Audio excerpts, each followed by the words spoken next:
process improvement and innovation often go hand in hand. So I think a really nice way to actually work out what the really amazing innovative things you should be doing are often hidden in the process.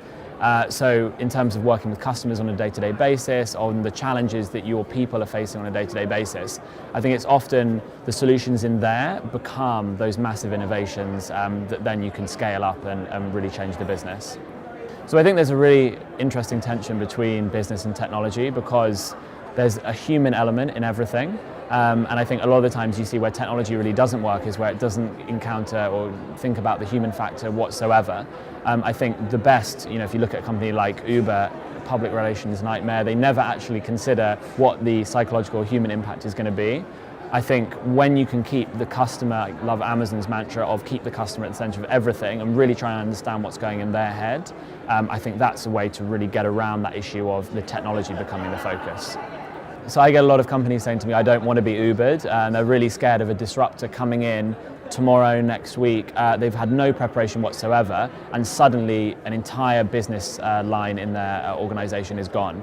And I think when companies say they don't want to be Ubered, I think there's a sentiment of what can we do to prepare for the unknown. And I think one of the best ways to do that is to try lots of different things and to be constantly experimenting. I think one of the pieces of work I'm most proud of is working with Philips in the Netherlands. So Philips have a really interesting challenge of moving from a company that was shipping boxes 10 years ago and making shavers, boxing them up, putting them on shelves, to actually how do you create services around those products.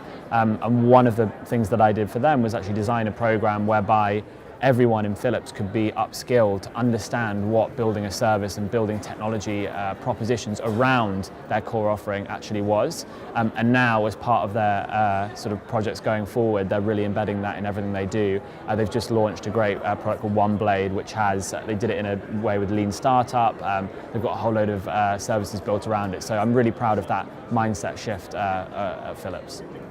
I feel definitely that business leaders should be courageous. I think the best ones always are. I think a business leader with a vision and an ambition and not really almost caring in the short term what's going to happen, but really believing in that long-term goal is so essential. And I think it's really tough often for senior people in organizations to do it, especially when the accountability is so day-to-day for a public listed company or anything like that.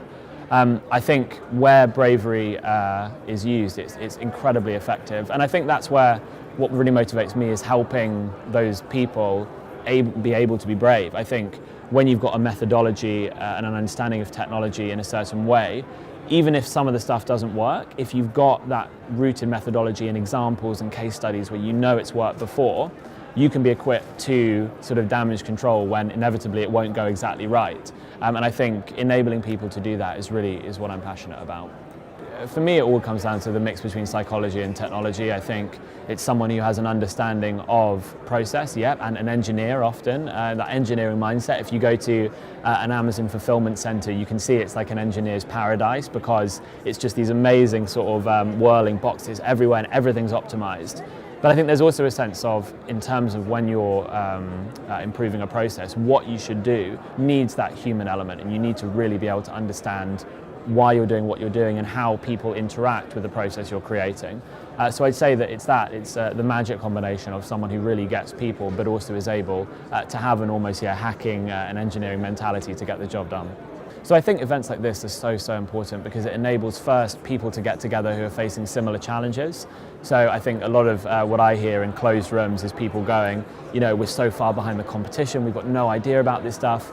And actually you hear it from every different business and everyone feels the same thing. So to get an environment like this where people are able to talk about it in an open, honest way, absolutely really important. And I think hopefully what I can add is just to stimulate that conversation and to enable people to see that they're not the only ones facing the challenges, and also to learn from others. And I think that's another big area, to present case studies and examples of where big corporates and medium-sized companies have actually used technology in an effective way.